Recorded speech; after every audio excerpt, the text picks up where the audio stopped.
Cristiano Ronaldo. Egy név, amelyet szinte minden ember ismer a világon. Egy játékos, aki rekordokat döntött, trófeákat nyert, és generációk számára vált példaképpé. De Ronaldo története nem csak a gólokról és a sikerekről szól. Van egy tulajdonsága, amely miatt milliók csodálják, és ugyanennyien kritizálják. Ez pedig az önbizalma. Sokan azt mondják, Ronaldo mentalitása az egyik legnagyobb erőssége. Mások szerint viszont néha túl messzire megy, és az egója nagyobb, mint maga a teljesítménye. De vajon hol van a határ az egészséges önbizalom és a túl nagy egó között? Debate for the world, who is the most famous, me or Donald Trump? President Donald Trump? What do you think? In the world, What do you think? me. I think worldwide, Yeah. even in that small island, and they know me more than.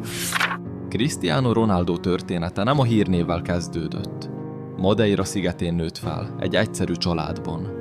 Már gyerekként arról álmodott, hogy egyszer a világ legjobb futballistája lesz. Sokan talán túl nagynak tartották az álmait, de Ronaldo hitt magában. Amikor fiatalon a Sporting akadémiájára került, már akkor látszott rajta valami különleges. Nem csak a tehetsége miatt, a munkamorálja miatt. Miközben mások pihentek, ő edzett. Miközben mások elégedettek voltak a fejlődésükkel, ő még többet akart. Ez a gondolkodás végig kísérte egész pályafutását. Amikor Manchester Unitedhez került, még csak egy tehetséges fiatal játékos volt.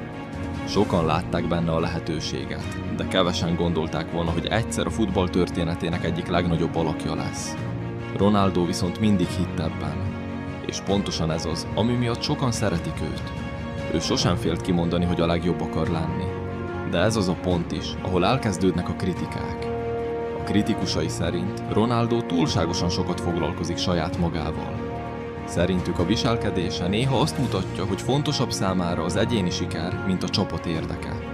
Sokan emlékeznek azokra a pillanatokra, amikor csalódott volt egy vereség után, vagy amikor erősen reagált egy döntésre. Ezek miatt egyesek arrogánsnak tartják. Úgy gondolják, Ronaldo egója túl nagy lett. De van egy másik oldal is. Azok szerint, akik támogatják őt, Ronaldo nem egyszerűen beszél a nagyságáról.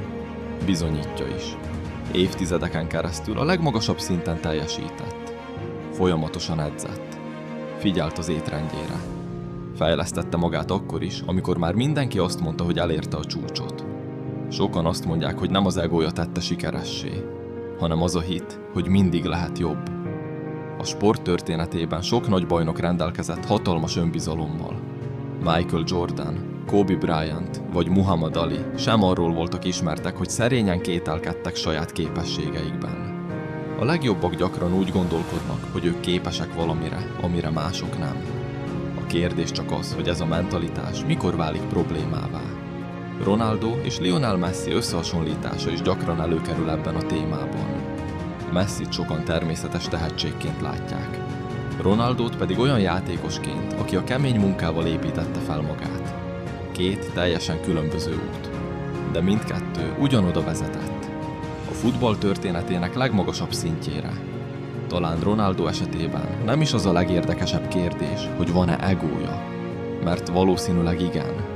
A kérdés inkább az, hogy ez az egó segítette-e őt. És a válasz egyértelműen az, hogy sokszor igen. A hit önmagában nem elég. De ha valaki párosítja a hatalmas önbizalmat elképesztő munkával, abból valami különleges születhet. Cristiano Ronaldo lehet megosztó személyiség. Lehet szeretni, vagy nem szeretni. Lehet azt mondani, hogy túl nagy az egója. De egy dolgot nehéz vitatni. A mentalitása olyan eredményeket hozott, amelyeket nagyon kevesen értek el a sport történetében. És talán pont ezt teszi őt Cristiano Ronaldóvá. De most te jössz. Szerinted Ronaldo egója túl nagy? Vagy pont ez az önbizalom tette őt legendává? Írd meg a véleményed kommentben.